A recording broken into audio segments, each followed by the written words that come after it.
राधे राधे मित्रों, तो आपका स्वागत है मेरे चैनल गीता ज्ञान धार्मिक व पौराणिक कथा में। तो मित्रों, मैं हूँ पंडित पराग शर्मा। कैसे आप सभी लोग, ये मैं कमेंट सेक्शन में राधे राधे लिखकर बताना। तो मित्रों, हम आपको एक पौराणिक कथा आज इस वीडियो में सुनाने जा रहे हैं। तो वीडियो को पूरा देखना और चैनल को सब्सक्राइब करके बेल आइकन को प्रेस कर दीजिए, जिससे आपको हमारे सभी नोटिफिकेशन मिलते रहेंगे। तो चलिए मित्रों, शुरू करते हैं अपनी वीडियो। अभिमन्यु शौर्य का प्रतिरूप। अभिमन्यु अर्जुन का पुत्र था। श्री कृष्ण की बहन सुभद्रा उनकी माता थी। यह बालक बड़ा होनहार था। अपने पिता के सारे गुण इसमें विद्वान थे। स्वभाव का बड़ा क्रोधी था और डरना तो किसी से इसने जाना ही नहीं था। इसी निर्भरता और क्रोधी स्वभाव के कारण इसका नाम निर्भय मनु क्रोधी अभिमन्यु पड़ गया। अर्जुन ने धनु वेद का सारा ज्ञान इसको दिया था। अन्य अस्त्र शस्त्र चलाना इसने सीखा था। पराक्रम में यह किसी वीर से कम नहीं था। 16 वर्ष की अवस्था में ही अच्छे सेनानियों को चुनौती देने की शक्ति और सामर्थ्य इसमें था। इसकी मुखाकृति और शरीर का ढील डोल भी असाधारण योद्धा का सा था। वृषभ के समान ऊंचे और भरे हुए कंधे थे। उभरा वक्षस्थल था और आंखों में एक जोश था। महाभारत का भीषण संग्राम छिड़ा हुआ था। पितामह धराशायी हो चुके थे। उनके पश्चात गुरु द्रोण ने कौरवों का सेनापति तव संभाला था।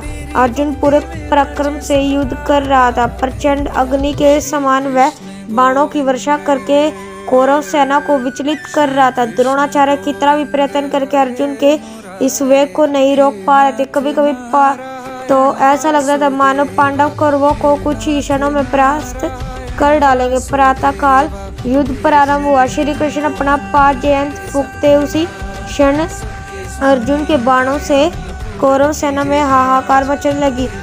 संध्या तक ही यही विनाश चलता रहता था। दुर्योधन ने इसे चिंतित होकर गुरु द्रोण से कहा, हे आचार्य, यदि पांडवों की इस गति को नहीं रोका गया तो वह कौरव सेना किसी भी क्षण विचलित होकर युद्ध भूमि से भाग खड़ी होगी। अंत खोए ऐसा उपाय करिए जिससे पांडवों की इस बढ़ती शक्ति को रोका जाए और अर्जुन के सारे प्रयत्नों को निष्फल किया जाए। दुर्योधन को इस प्रकार चिंतित देखकर गुरु द्रोण ने किसी प्रकार अर्जुन को युद्ध भूमि से हटा देने का उपाय सोचा। दुर्योधन के कहने से शवशकों ने कुरुक्षेत्र से दूर अर्जुन को युद्ध के लिए चुनौती दी। अर्जुन उनसे लड़ने को चला गया।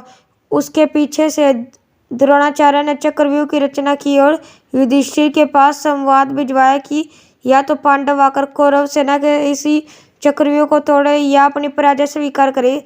जब ये संवाद युधिष्ठिर के पास पहुंचा तो वह बड़ी चिंता में पड़ गए, क्योंकि अर्जुन के सिवा चक्रव्यूह को तोड़ना कोई पांडव नहीं जानता था। अर्जुन बहुत दूर शैप्तकों के साथ युद्ध करने चला गया था। चक्रव्यूह तोड़ने में अपने आप को असमर्थ देखकर पांडवों के शिविर में त्राही त्राही मच उठी। युधिष्ठिर, भीम, धृष्टद्युम्न आदि कितने ही पराक्रमी योद्धा थे जो बड़े से बड़े पराक्रमी कौरव सेनानियों को चुनौती दे सकते थे, लेकिन चक्रव्यूह तोड़ने का कौशल किसी को नहीं आता था। वह ऐसा व्यूह था जिसमें पहले तो घुसना और उसको तोड़ना ही मुश्किल था और फिर सफलतापूर्वक उसमें से बाहर निकालना तो बड़ा दुष्कर कार्य था। कौरव सेना के सभी प्रमुख महारथी उस चक्रव्यूह के द्वारों की रक्षा कर रहे थे। जब सभी की कृतव्यूह मूड के सभा में बैठे हुए थे और अर्जुन के बिना सिवाय उसके कि वे अपनी पराजय स्वीकार कर ले कोई दूसरा उपाय उनको सूझ नहीं पड़ा रहा था। अभिमन्यु आया और उस सभी को ज्ञान चिंता में डूबा हुआ पाकर युधिष्ठिर से पूछेगा कि चिंता का क्या कारण है। युधिष्ठिर ने सारी बात बता दी। उसे सुनकर वह वीर बालक अपूर्व साहस के साथ बोला, आर्य, आप इसके लिए चिंता न करें। दुष्ट कौरवों का यह षड्यंत्र किसी प्रकार भी सफल नहीं हो सकेगा। यदि अर्जुन नहीं है तो उनका वीर पुत्र अभिमन्यु तो है, यहाँ है। आप दुर्योधन की चुनौती स्वीकार करें, मैं चक्रव्यूह तोड़ने के लिए जाऊंगा। अभिमन्यु की बात सुनकर सभी को आश्चर्य होने लगा। एक साथ सबकी नीचे झुकी हुई गर्दनें ऊपर उठ गई। फिर भी युधिष्ठिर ने इसे अभिमन्यु की नादानी ही समझी। उन्होंने पूछा, बेटा, तुम्हें अरे पिता अर्जुन के सिवाय में से कोई भी चक्रव्यूह भेदना नहीं जानता, फिर तुम कैसे इसका भेदन कर सकते हो। हाय, आज अर्जुन होता तो यह अपमान न सहना पड़ता। संध्या काल तक ही वह गांडी वंदया नहीं आ सकेगा और पांडवों को की यह सेना जिसको लेकर वह प्रचंड वीर अभी तक युद्ध करता रहा, अपने अस्त्र डालकर कौरवों से पराजय स्वीकार कर लेगी। हाय हाय, क्रूर विधाता, यह कहकर युधिष्ठिर अधीर हो उठे। उसी क्षण अभिमन्यु ने सिंह की तरह गरज कर कहा, अरे आप मुझे बालक न समझे, मेरे रहते पांडवों का कौरव कभी नहीं मिट सकता। मैं चक्रव्यूह को भेदना जानता हूँ। पिता ने मुझे चक्रव्यूह के भीतर घुसने की क्रिया तो बता दी, लेकिन उससे बाहर निकलने नहीं बताया है। आप किसी प्रकार चिंता न करें, मैं अपना पराक्रम पर विश्वास करके चक्रव्यूह को तोड़ूंगा और उससे बाहर भी निकल आऊंगा। आप चुनौती स्वीकार कर लीजिए और युद्ध के लिए मुझे आज्ञा देकर शंख बजा दीजिए। उस दुर्योधन को संदेश भिजवा दीजिए कि वीर धनंजय का पुत्र अभिमन्यु उनकी सारी चाल को निष्फल करने के लिए आ रहा है। कितनी ही बार अभिमन्यु ने उनके लिए हट किया, परिस्थिति भी कुछ नहीं ऐसी ही थी। युधिष्ठिर ने उसको आज्ञा दे दी। अभिमन्यु अपना धनुष लेकर युद्धभूमि की ओर चला गया। उसकी रक्षा के लिए भीमसेन, धृष्टद्युम्न और सात्विकी चले। चक्रव्यूह के पास पहुंचकर अभिमन्यु ने बाणों की वर्षा कर आरंभ कर दी और शीघ्र ही अपने पराक्रम से उसने पहले द्वार को तोड़ दिया और वह तीर की सी गति से व्यूह के अंदर घुस गया। लेकिन भीमसेन, सात्विकी और धृष्टद्युम्न उसके पीछे व्यूह में नहीं घुस पाए कि उन्होंने कितना ही पराक्रम दिखाया, लेकिन जयद्रथ ने उनको रोके रखा और वहीं से अभिमन्यु अकेला रह गया। अर्जुन का वह वीर पुत्र अद्भुत योद्धा था। व्यूह के द्वार पर उसे अनेक योद्धा से भीषण युद्ध करना पड़ा, लेकिन उसका पराक्रम प्रचंड अग्नि के समान था। जो कोई उसके सामने आता वह धराशायी हो जाता, विचलित होकर भाग जाता। इस तरह व्यूह के प्रत्येक द्वार को वह तोड़ना चला जा रहा था। कौरवों के महारथियों ने उस वीर बालक को दबाने का कितना ही प्रयत्न किया, लेकिन वह किसी प्रकार अपने वश में नहीं कर पाए। उसके तीक्ष्ण बाणों की मार से व्याकुल होकर दुर्योधन ने गुरु द्रोण से कहा, आचार्य, अर्जुन का यह वीर बालक चारों ओर विचर रहा है और हम कितना भी प्रयत्न करके इसकी भीषण गति को नहीं रोक पाते हैं। एक के बाद एक सभी द्वारों को उसने तोड़ दिया है। यह तो अर्जुन के समान ही युद्ध कौशल और पराक्रम निकला।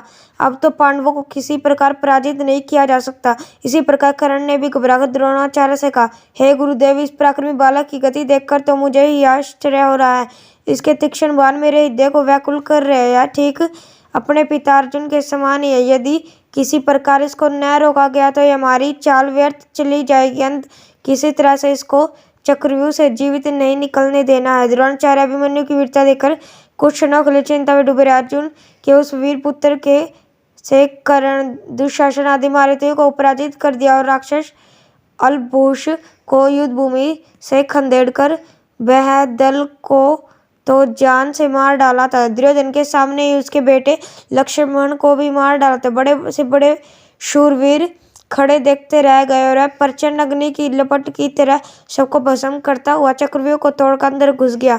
जब कौरवों के सारे प्रयत्न निष्फल चले गए तो उन्होंने छल से काम लेने की सोची।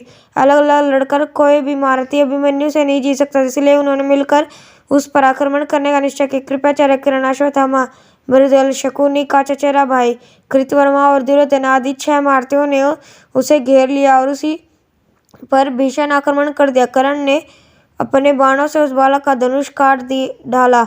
भोज ने उसके घोड़ों को मार डाला और कृपाचार्य ने उसके पार्श्व रक्षकों के प्राण ले लिए।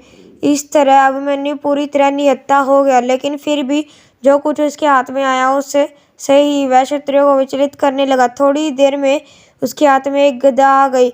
उससे उसने कितना ही योद्धाओं को मार गिराया। दुशासन का बेटा उसके सामने आया। घोर संग्राम हुआ।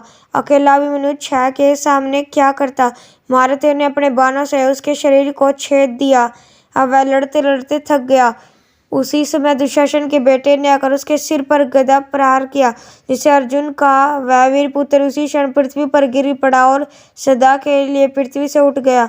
उसके मरते ही कौरवों के दल में हर्ष ध्वनि उठने लगी। दुर्योधन और उसके सभी साथी इस निहत्थे बालक की मृत्यु पर फूले नहीं समाये। किसी को भी उसकी अन्याय से की गई हत्या पर तनिक भी खेद और पश्चाताप नहीं था। जब अभिमन्यु की मृत्यु का समाचार पांडव दल में पहुंचा तो युधिष्ठिर शोक से व्याकुल हो गए उठे। अर्जुन की अनुपस्थिति में उन्होंने उसके लाल को युद्ध भूमि में भेज दिया। अब उनके आने पर वह क्या उत्तर देंगे, इसका संताप उनके हृदय को व्याकुल कर रहा था। भीम भी अपने भतीजे की मृत्यु पर रोने लगे। वीर अभिमन्यु की मृत्यु से पांडवों के पूरे शिविर में हाहाकार मच गई। सप्ताहों से युद्ध समाप्त करके जब अर्जुन वापस आए तो दुखपूर्ण समाचार सुनकर मूर्छित हो गए और अभिमन्यु के लिए आतर स्वर से रुदन करने लगे। श्री कृष्ण ने उसे काफी धैर्य बधाया, लेकिन अर्जुन का स्ताप किसी प्रकार भी दूर नहीं हुआ। प्रतिशोध की आग उसके अंतर में धधकाने लगी और जब तक जयद्रथ को मारकर उसने अपने बेटे के खून का बदला न ले लिया तब तक उसको संतोष नहीं आया। श्री कृष्ण को भी अभिमन्यु की हत्या पर कम दुख नहीं हुआ था, लेकिन वह योगी थी। बालकों की तरह रोना उन्हें नहीं आता था। प्रतिशोध की आग उनके अंदर भी जल रही थी। उनके स्पष्ट कहा था कि अपने भांजे अभिमन्यु की मृत्यु का बदला लिए बिना वह नहीं मानेंगे। अभिमन्यु की स्त्री का नाम उत्तरा था। वह मत्स्य नरेश विराट की पुत्री थी। अज्ञातवास के समय अर्जुन विराट के यहाँ उत्तरा को नाचने गाने की शिक्षा देते थे।